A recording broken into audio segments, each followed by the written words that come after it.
Sí, no, estoy acá, estoy bien. Ese primo. Hace 20 años que no veía a mi primo, presidente. Ese era el wifi. Sí, tranquilo. Ya lo tengo. Lo que pasa es que quedó contra luz ahí en la ventana. Acá, presidente. ¿Acá? Sí. Nos sentamos acá y voy acá. La operación por ruptura de ligamento pues Con este tarado. ¿Y le pegó? No, Puta herida. es que aquí es fregado, o sea, tú no te ves y la culpa tuya. Bueno, pero ¿para qué lo vamos a contar? Bueno, ¿cómo están, amigos del mundo? Me encuentro en Bélgica, Europa. Estamos con un frío bastante grande. Esto va a ser transmitido por El Ciudadano, ya está siendo retransmitido por elciudadano.cl, lo pueden buscar. Me encuentro con el expresidente de Ecuador, Rafael Correa. Estamos acá en Nueva Lovaina, presidente, ¿no? Lovaina la Nueva. Lovaina la Nueva, Bélgica. Bueno, le damos el agradecimiento, presidente, por habernos recibido. Queremos conversar con usted algunos minutos, sabemos que tiene una agenda extensa. Mañana vamos a presentar el documental La Tradición Cuántica acá en Bélgica, vamos a estar en Europa.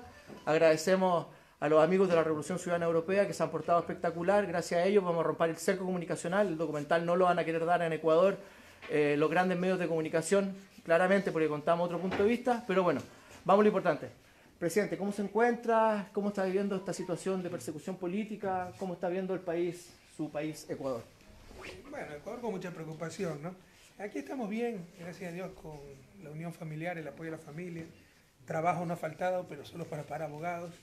Bélgica es un país de muchas garantías, sin embargo, pues destroza el alma ver lo que está pasando en Ecuador, los retrocesos en todos los sentidos, la persecución brutal. Yo he tenido suerte, he estado acá, si estuviera en Ecuador estaría preso, pero la pérdida de libertad de una persona honesta como Jorge Glass, la prisión contra Sofía Espín, la prisión de periodistas como el director de la agencia Andes, Marco Antonio Bravo, su hermano Carlos Bravo, periodista y productor independiente, y el mundo no dice absolutamente nada. Sonreía porque tú dices, aquí con mucho frío, el día está caliente en comparación a los días de invierno, y dijiste que estamos en Lovaina la Nueva transmitiendo. Yo vivo muy cerca de aquí.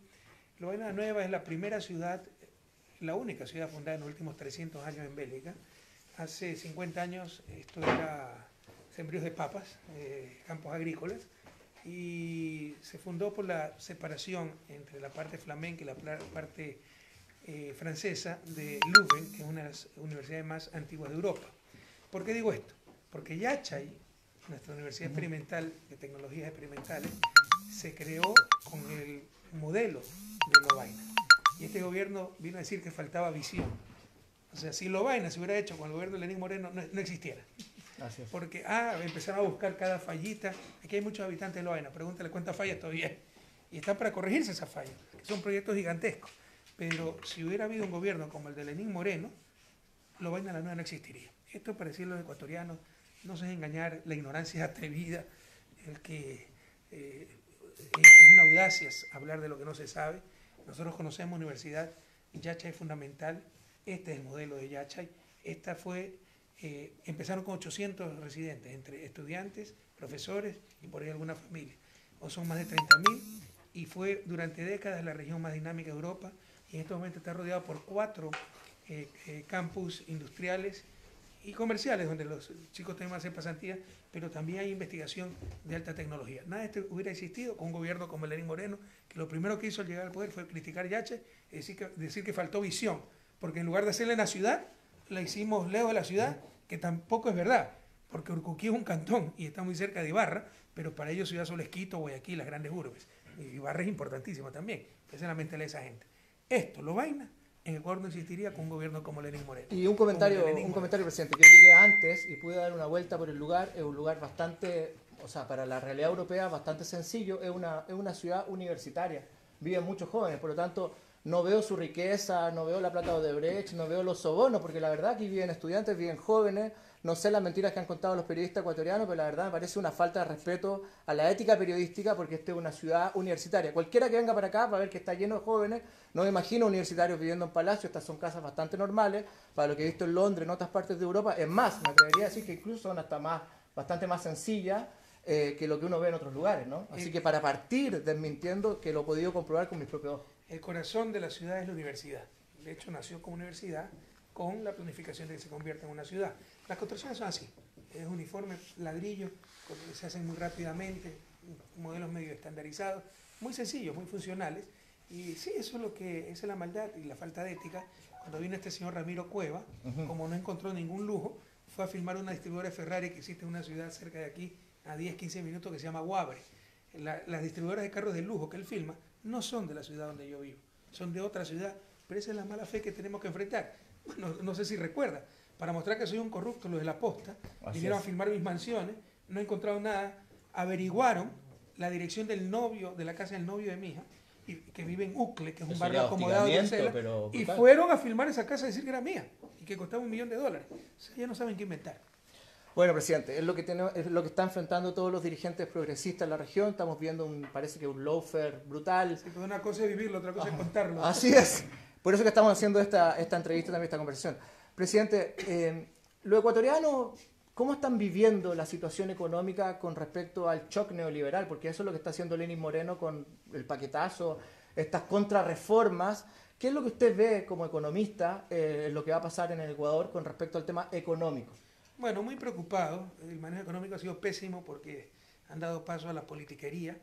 Parte ineptitud, parte planificación, porque ese es el discurso, que no sirve el sector público, que vemos el país quebrado, que todo está mal para decir, bueno, es el sector privado que nos va a rescatar con las privatizaciones. Pero una acotación, porque no debemos perder el contexto.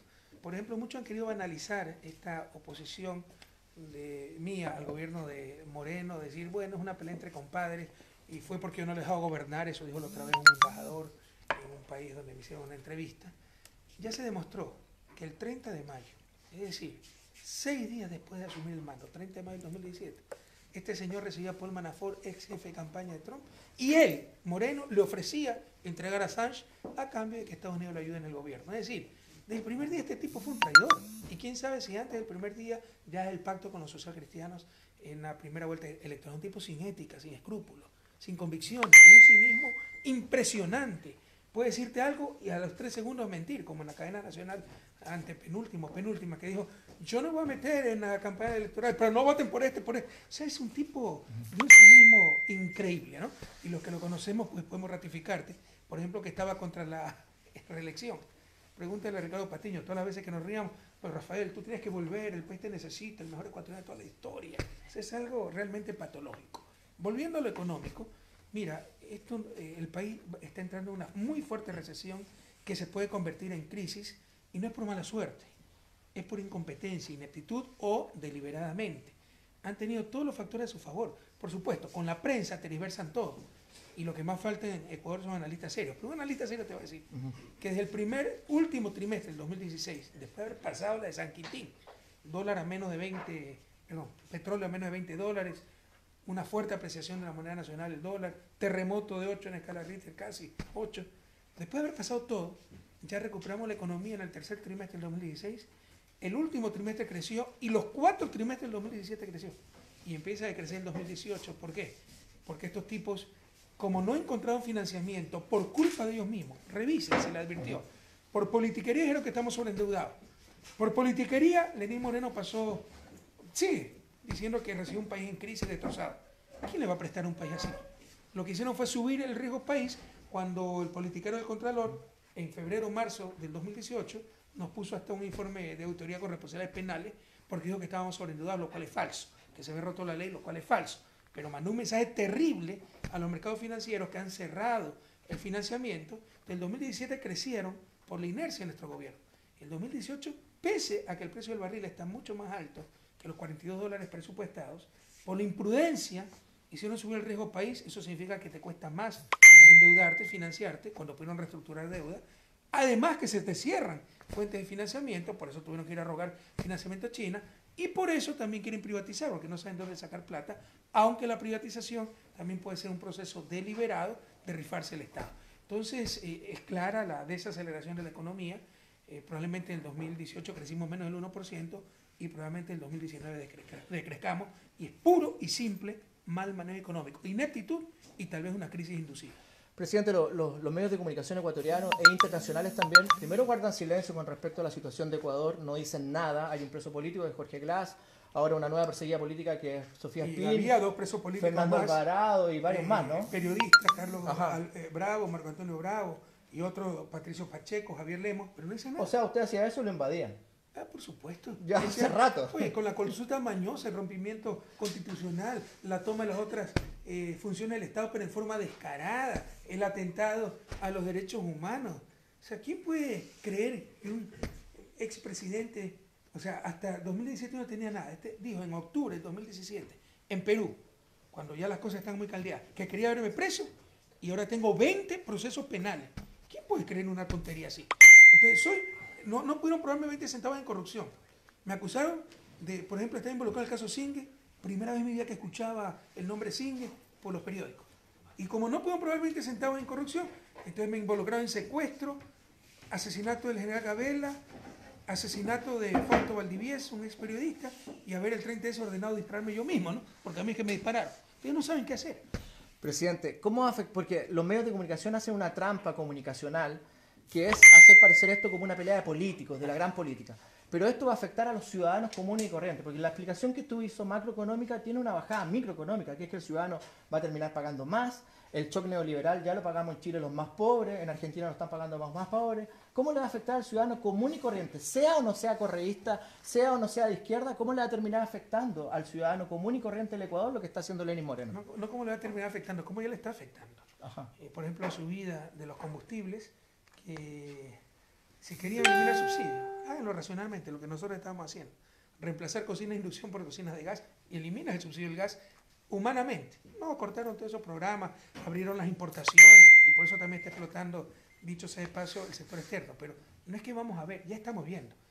Acaba de salir el último reporte de CEPAL, Panorama Económico-Social de la región, y ha subido pobreza y ha subido desigualdad. Después de que mi gobierno rompió récord y fue de los campeones de América Latina en reducción de pobreza y desigualdad. Pero son los más pobres, no son los dueños del Amazonas. Esa gente está bien, esa gente se está rifando el Estado. Los propietarios de los medios de comunicación, y los medios de comunicación darán la apariencia, aparentan otro país. Claro, el ciudadano vive las realidades, pero cuando bombardean todos los días que todo está bien, el bruto era Correa, la gente como que se espera, porque dice a las finales soy yo el que creo que las cosas están mal, pero el resto está bien. No se puede mantener un engaño permanentemente, estamos claros.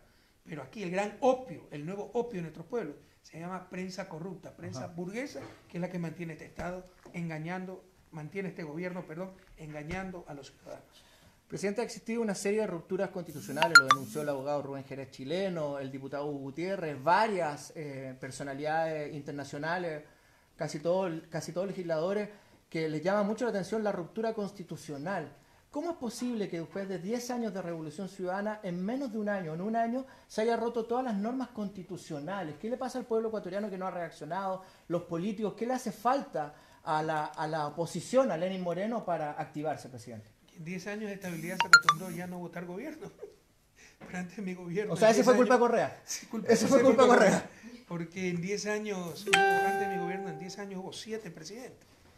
11 dicen algunos también. Depende de cómo se cuenta. Si cuentas, el triunvirato, hubo 10 y conmigo, contando conmigo, 11, porque si cuentas también a Rosalía Arteaga, que duró algunos 2 días, ¿no? Y la pusieron ya en retrato en Carandeles. Así este tipo quiere complacer a todo el mundo, insultando la memoria histórica, despedazando el prestigio del país. Pero se acostumbraron a 10 años de estabilidad, se acostumbraron a un Estado que funcione, pero sobre todo el rol de los medios de comunicación.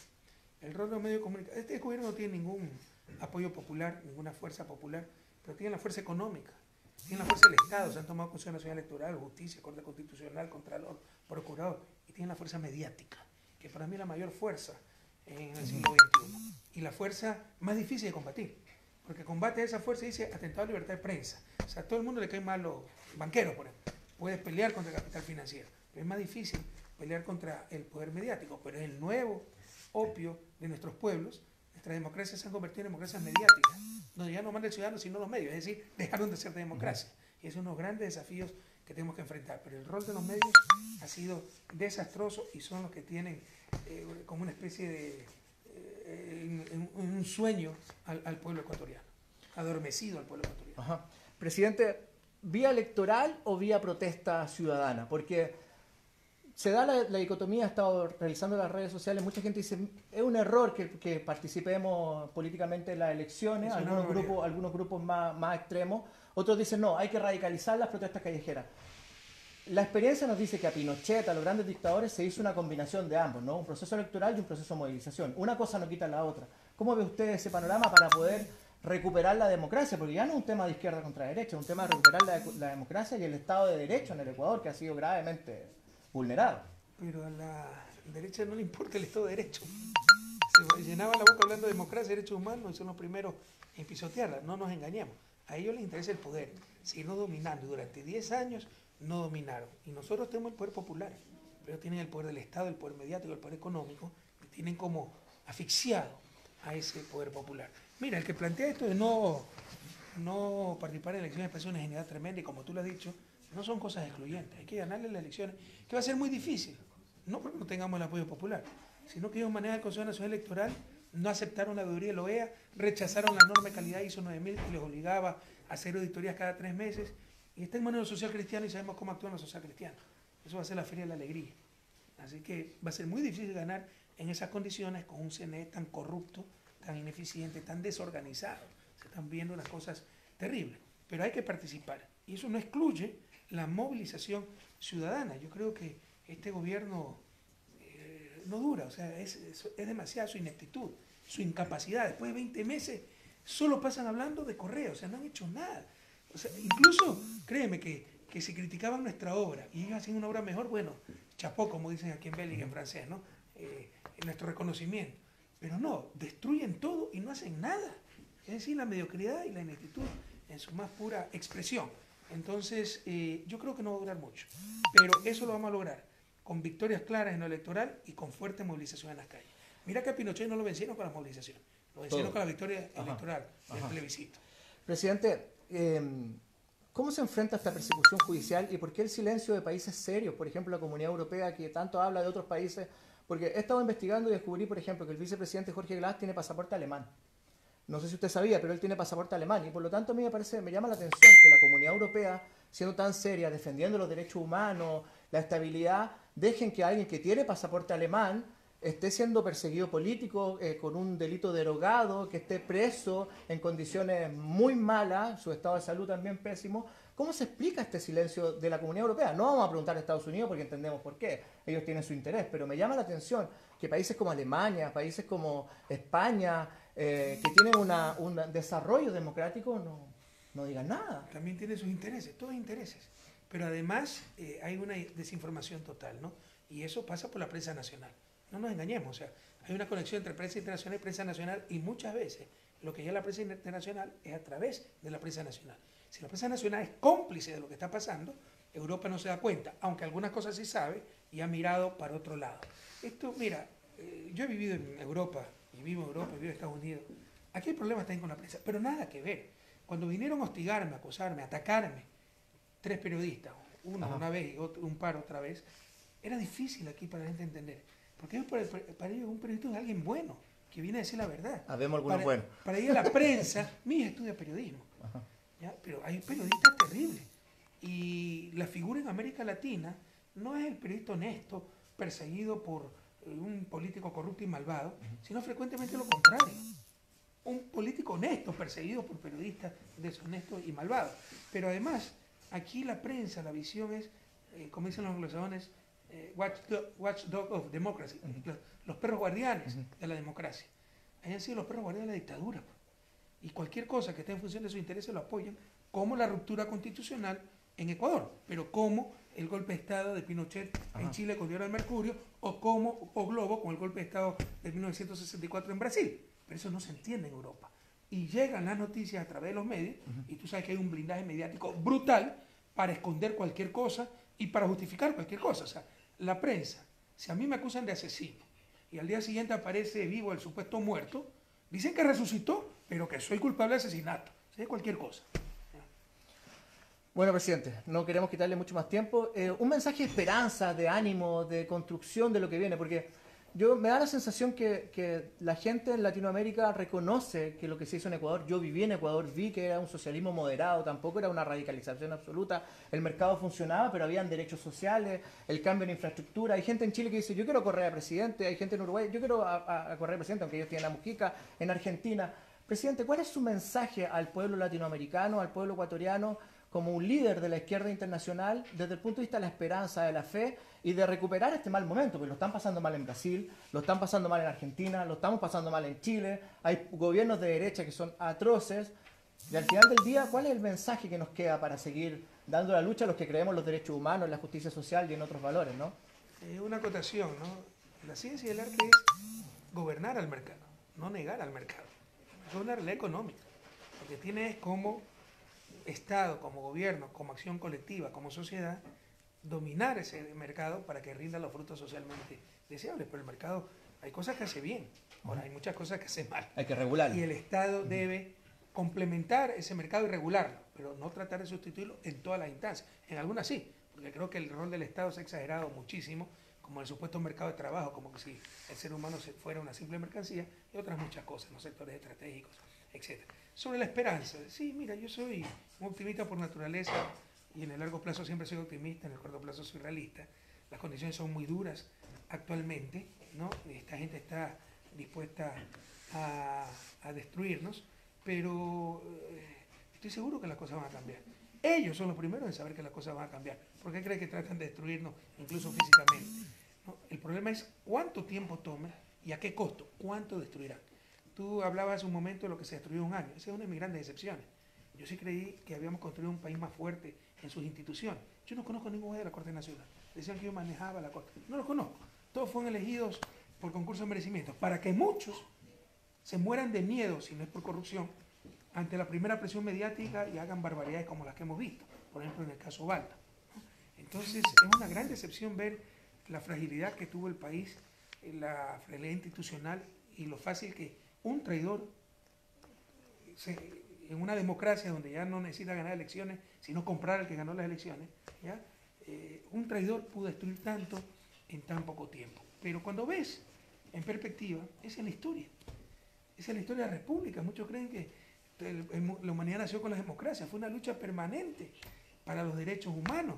Mira la restauración borbónica en el siglo XIX en Francia, la Santa Alianza, el emperador de Rusia, austrohúngaro, el emperador prusiano, unidos, ¿no?, para defender su derecho al absolutismo y defenderse de peligros como la República con la Revolución Francesa. Por supuesto, pudieron destruir algo y permanecer algún tiempo, pero como era algo bueno la República, no es que pudieron evitar el avance de la humanidad y volvió. Pero hubo retroceso, pero nunca se vuelve al punto original. México, ¿no? Cuando la reforma, los liberales, vinieron los conservadores promonárquicos, ¿no?, y ayudaron a los franceses a que invadan México, e impusieron a Pedro Maximiliano. Y la lucha continuó. Finalmente triunfaron los liberales con Benito Juárez, pero ¿cuánto daño hicieron? ¿Cuánto retroceso? Así son los procesos políticos, sociales, pero como decía Allende, la historia no la detiene en la fuerza, ¿no? Los procesos históricos no se detienen pese a la brutalidad de las botas militares, pese a la brutalidad de la violencia, de la dictadura, y no, esto va a continuar, la revolución ciudadana va a volver. El problema es cuánto daño hagan, están destruyendo vidas enteras, está retrocediendo la patria en todos los aspectos y el problema es cuánto tiempo toma. Presidente, siempre le hago la misma pregunta que lo entrevisto porque no termino de convencerme. No porque no le crea, sino porque me cuesta asumirlo y creo que es bueno comentarlo con la gente. Yo he estado investigando, he estado leyendo. Andrés Michelena, Esteban Michelena, Lenín Moreno dieron charlas, trabajaron para Odebrecht, tuvieron relaciones cercanas con Odebrecht. ¿No será que al final del día todo este cuento de la corrupción sea una tapadera para tapar, valga la redundancia, a los verdaderos corruptos? Y la pregunta que le hago es, presidente, ¿usted nunca dudó, nunca pensó, nunca le llegaron estos comentarios, nunca tuvo una sospecha que Lenín Moreno, además de ser un traidor, podía ser un corrupto y la gente que lo rodeaba? Porque Andrés Michelena estuvo cerca suyo, presidente, y mucha gente que también terminó traicionando estuvo muy cerca de usted. Entonces, siempre le hago la misma pregunta porque me llama mucho la atención. Le digo, presidente, ¿cómo? O sea, pero voy mal, no humano, ¿no? Por definición, pues para que haya traiciones que no te lo esperaba, pues si no, no te iba a dejar traicionar, ¿no? Entonces empecemos por lo segundo. Mira, nunca fue un hombre de muchas luces, Lenín Moreno, pero tuve mucha gente así en el gobierno. Pero cuando tienen conducción, trabaja. Y avanzamos mucho, por ejemplo, en atención a personas con capacidades especiales. Nunca tuvo muchas convicciones, pero nunca creímos que fuera un traidor. Esto de Odebrecht me acabo de enterar, por si acaso, ¿no? Nunca me imaginé que fuera un traidor, sabíamos que iba a hacer concesiones, pero que esta persecución contra nosotros, ese afán patológico de destruir todo lo que hemos hecho, que no le importa el país, repartirlo como botín entre piratas, renegar de todo lo que decía hace un poco más de 20 meses, que la Revolución Ciudadana es leyenda, las contradicciones que solo pueden pasar por la complicidad de la prensa, ¿no? En el anterior gobierno cambiaba la corrupción, él era el anterior gobierno, que fue cómplice, tonto, pues que está mintiendo, ¿no? Y es verdad. O todas las anteriores. O todas las anteriores. No, sobre todo que está mintiendo, pero con la complicidad de la prensa pasan esas piedras de molino. Entonces, no es que nos parecía el candidato ideal, pero era el que más apoyo tenía en ese país, ahora no le daban los números. No es que nos pareció un hombre de muchas luces, siempre sabíamos su limitación, de profundas convicciones, pero con un equipo y con un sistema en marcha, con un programa de gobierno que había sido exitoso, se podía seguir adelante. Lo que pasa es que traicionó a todo el mundo y no es que presentó algo mejor, sino que no existe nada, no existe proyecto de visión del país, y por ahí ha tomado las cosas del programa de gobierno derrotado en las urnas, pero nunca esperamos, y yo creo que en beneficio de él, algo se le saltó, y algo patológico, y es un síndrome, se llama el síndrome del benefactor resentido. O sea, como al sentirse frustrado, al sentirse impotente ante la magnitud del desafío, porque tenemos unos retrasos aquí, como si uno hubiera recibido retrasos, y empezaron a contar la deuda como nunca se había contado, y que esta empresa tiene deuda y que esta empresa no funciona bien. Oye, yo recibí el país con apagones, la refinería se me apagó más 80 veces el primer año. Acuérdate tú los edificios vacíos, cayéndose en pedazos, porque todavía no se resolvía el problema bancario, el edificio Macro, el edificio que era de Poscenter, no me acuerdo el nombre, donde está ahora la Agencia Nacional de Tránsito. O sea, todos los problemas que heredamos, si yo me ponía a llorar y a justificarme en lugar de corregirlo, el país no sería lo que es ahora, ¿no? Entonces, cuando vio que le quedó grande el cargo, creo que su única opción como mediocre fue empezar a perseguirme, a justificarse de esa forma. Pero, como te decía al inicio, también es cierto que la primera semana ya mostró que era un traidor. Ahora se sabe. Cuando recibe a Manafort y le ofrece entregar a Julian Assange, hombre, ya no solamente sin convicciones, sin principio, amoral. Amoral, no solo inmoral. O sea, que no le importa negociar hasta con la vida de las personas. Sobre los casos de corrupción, por supuesto que es un show, que los corruptos son ellos. Ahora nos damos cuenta. ¿Por qué no decían antes? Porque no lo conocíamos. Pero, ¿tú crees? Miren el show que hicieron, porque un empresario dice que va a devolver 13.5 millones que creen que son de Odebrecht. Creen. De una empresa china. Y nada que ver con Jorge Glass. Además, ahora la prueba para acusar a alguien un PowerPoint con la foto de ese alguien. No sé si dan cuenta cómo nos manipulan. Y lo que ha dicho Topic es que él va a dar en consignación esos 13.5 millones poco a poco, acuerda su flujo. Por lo tanto, Glass no tenía nada. Pero eso está demostrando que Glass no recibió la plata, pues, si la tiene una empresa privada. Y te demuestra el sesgo de la justicia, porque Topic pues, no está involucrado en el caso de Brecht, al que él recibió la plata. ¿Sí me explico? Jorge Glass está preso sin que haya recibido 20 centavos en sus cuentas. El otro que recibió 13.5 millones en su cuenta, ni siquiera se lo vinculó. ¿Te das cuenta de la inconsistencia? Pero no solo eso. Le hacen creer al público que están recuperando la plata de la corrupción, 13.5 millones. Hey, señores, la forma más fácil de recuperar la plata de la corrupción era acusando a Odebrecht, pues, y condenándola, como hizo Colombia, tiene que pagar 260 millones de dólares al Estado colombiano, y de acuerdo ni siquiera la acusaron. Entonces no van a recuperar la plata de la corrupción, no sean sinvergüenza. ¿Y por qué no la acusaron? Porque claramente hubo un pacto entre el gobierno y Odebrecht, y ahora con lo que tú me dices que ha trabajado para Odebrecht, se ratifica esta teoría, que ya no está en teoría, Pepe Serrano lo denunció cuando se pelearon entre ellos, ¿no? Para acusar, que Odebrecht acusa a Jorge Glass y dejaban impunidad a Odebrecht. Pero cosas tan elementales no da a conocer la prensa. Cosas tan elementales no reacciona el pueblo ecuatoriano, que si querían recuperar la plata, no es hacer el show de que hablaron con Topi y después de grandes negociaciones, no la fiscalía, sino el propio gobierno nos va a dar a consignación poco a poco 13.5 millones. Era tan sencillo como acusar a Odebrecht, condenarlo y que pague hasta el último centavo de lo robado. Presidente, no crea que yo soy un gran periodista. Me metí a Google y puse Lenín Moreno Odebrecht y aparecieron 2 charlas de Lenín Moreno Odebrecht. No logré que su fundación recibió plata de Odebrecht. Y que Esteban Michelena trabajó y era relacionado público de Odebrecht. ¿Quién es Esteban Michelena? El hermano Andrés Michelena, por años, presidente. Entonces, no crean que yo soy tan sagaz, sino que simplemente puse en Google, métanse en Google y pongan Lenín Moreno Odebrecht y van a ver el vínculo que es directo. ¿Y en qué año fue? Ya era delegado en la ONU, de discapacidad. O sea, cuando ya de vez se está haciendo a feria de alegría. Porque esa es otra cosa, ¿no? La corrupción empezó cuando él se fue. Los depósitos de Topi empezaron en 2012, cuando era vicepresidente. Y con el caso Ubalda. Hicieron peritadas diciendo que la CNI era policía política. El caso Ubalda fue en el 2012. El vicepresidente era Lenín Moreno. ¿Tú crees que un vicepresidente, por inepto que sea, no se va a dar cuenta que existe una policía política? Pero estas son las piedras molinos que te hace tragar la prensa. Es que me llama... La prensa hace aplaudir a gente buena. Hasta la más grande. Es que yo desafío a cualquier periodista ecuatoriano que me desmienta lo que estoy diciendo, porque el presidente, o sea, el ex vicepresidente Lenín Moreno daba charlas para Odebrecht. No hay nadie que sea vinculado, porque yo nunca vi a Jorge Glass y al presidente Correa dar una charla para Odebrecht. Y él recibió plata para su fundación, la fundación que tenía, recibió dinero de Odebrecht. Claro, no es corrupción, pero estamos hablando de una empresa corrupta y corruptora que estuvo presente en más de 13 países generando casos de corrupción tremendos. Entonces cuadra. Entonces no sería extraño que esto sea una vendetta en contra de usted y de Jorge Glass, que expulsaron a Odebrecht y que le hicieron perder. Yo calculé, usted me corrige, presidente, creo que algo así como 800 millones de dólares entre pito y flauta, como decimos en Chile, por multa, por todo lo que tuvieron que pagar. Los contratos que se cancelaron. O sea, 800 millones de dólares vale la cabeza de alguien. Y yo creo que Jorge Glass está pagando eso. Yo también creo. Es mi presunción, o sea, ¿no? Yo creo que Odebrecht nos tenía jurada y pactó con el gobierno para robarse la vicepresidencia a cambio de que la dejen en impunidad a Odebrecht. Bueno, amigos de Latinoamérica, hay mucho que conversar, los medios de comunicación no dan espacio para este tipo de conversaciones. Desafío a cualquier periodista ecuatoriano a que investigue esto y me desmienta públicamente donde quieran, cuando quieran podemos debatir.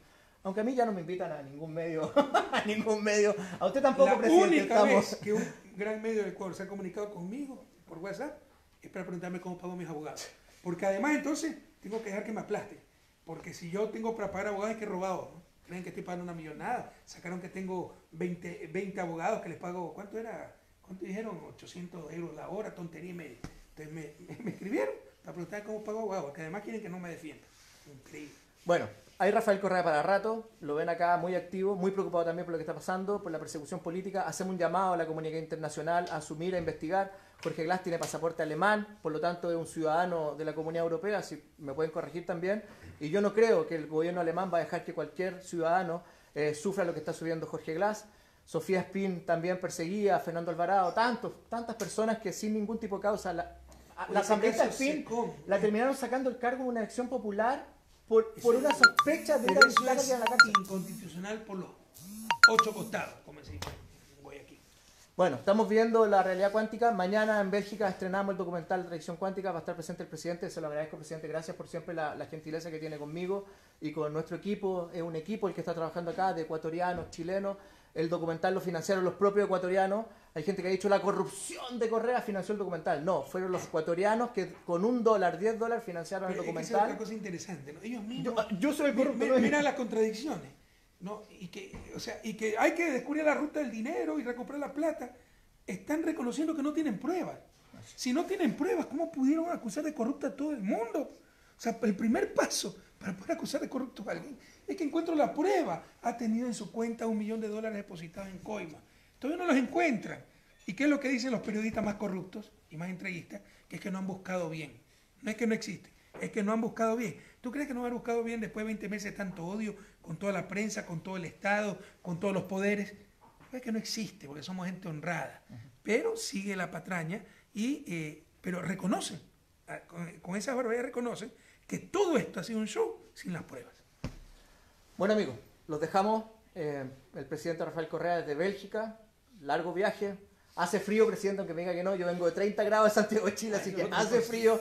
Y bueno, es que el sur es el opuesto, ¿no? Así es. Aquí estamos en invierno y están en verano. Pero vale la pena, había que hacerlo, hay que estar acá, hay que venir a buscar la verdad por sus propios ojos. Busquen su propia verdad. No me crean a mí, ni siquiera crean al presidente Correa. Créanse ustedes mismos, busquen la información, investiguen, vean lo que está pasando. Y realmente en Ecuador yo me atrevería a decir que es una dictadura. Ya no se le puede decir que es un régimen constitucional, absolutamente. Y Lenín Moreno está desquiciado. Lean la Carta Democrática Interamericana. Para que haya democracia, no es suficiente tener elecciones cada 4 años. Es elecciones dentro de un Estado de Derecho. Y el Estado de Derecho está destrozado en Ecuador, pero destrozado. Entonces, eso no es un sistema democrático y se llama dictadura. Presidente, lo último, disculpe. Siempre me queda algo, lo último. Vi que un jubilado, José Regato, tuvo la valentía de acusar a Celis y a Pérez Reina, el fiscal y el contralor, por usurpación de cargo. ¿Qué le parece esa acción de este jubilado, Pepe Regato? Pero además ¿Es un camino que los ciudadanos empiecen a tomar cartas jurídicas en contra del Estado? La justicia está totalmente cooptada. Hay que decir toda la historia. Mira lo que hizo la fiscal, lo mandó a archivar y probablemente le declaren maliciosa y temeraria para hacer un efecto de demostración. O sea, puede terminar preso, Regata. Así, escarmiento, cuando es indefendible, o sea, el Contralor no tiene nombramiento y el fiscal era fiscal encargado, que no existe en nuestra legislación, nombrado por el Consejo de Participación Ciudadana transitoria de forma absolutamente ilegal, juramentado ante el Consejo, cuando la Constitución dice que se tiene que juramentar ante la Asamblea. O sea, ahí no hay vuelta que darle, es evidente la arrogación de funciones, la usurpación del cargo de esta gente, pero no estamos en todo derecho. Te insisto, o sea, cualquier cosa puede pasar, cualquier cosa pueden decir. Los más corruptos pueden salir en libertad como Odebrecht, y la gente más honesta como Jorge Glass, sin un centavo mal habido, puede estar más de un año en la cárcel. O sea, no existe Estado de Derecho, no existen derechos humanos, no existe lógica, no existe razón, no existe verdad en estos momentos en Ecuador. Es la dictadura de Lenín Moreno. Sí, una dictadura, y ustedes saben lo que son las dictaduras. Y la sufrimos tremendamente. Bueno, amigos, agradecemos su sintonía. Esto ha sido retransmitido por elciudadano.cl. Va a estar disponible desde ya en las redes sociales, que es lo que nos va quedando para hacer periodismo independiente. Gracias a todos los que colaboraron en el documental. Presidente, gracias públicamente por haber participado también en el documental. Espero que les guste. A los que no me gusten pueden criticarlo. Seguiremos trabajando y seguiremos construyendo periodismo. Pero vayan a verlo. Mañana vamos a estar... Las redes sociales nos están salvando. Estamos ganando la batalla y dicen que son troles. Así es. Yo soy el troll de carne y hueso. Aquí está el troll de carne y hueso hablando con usted y todo eso. Así que, pero el blindaje a nivel mediático, eso no se ha visto en la historia del país. No, es brutal. Bueno, un abrazo y cuídense. Presidente, un mensaje para la gente que nos está viendo. Hay mucha gente conectada. Hay que resistir y vencer. El problema, lastimosamente, es que el costo está siendo muy grande, están destrozando el país, mucha gente buena que está sufriendo, muchas familias que están sufriendo. Era innecesario algo así, un costo tan alto por justicia, por salud, por educación, pero así son los traidores, así son las traiciones. La historia pondrá las cosas en su lugar. Anoten lo que le digo, sobre todo los jóvenes. La historia pondrá las cosas en su lugar, pero mientras tanto a resistir y a vencer. Bye bye, nos vemos desde Bélgica, desde Europa y bueno, seguiremos transmitiendo. Un abrazo, que estén muy bien. Chao.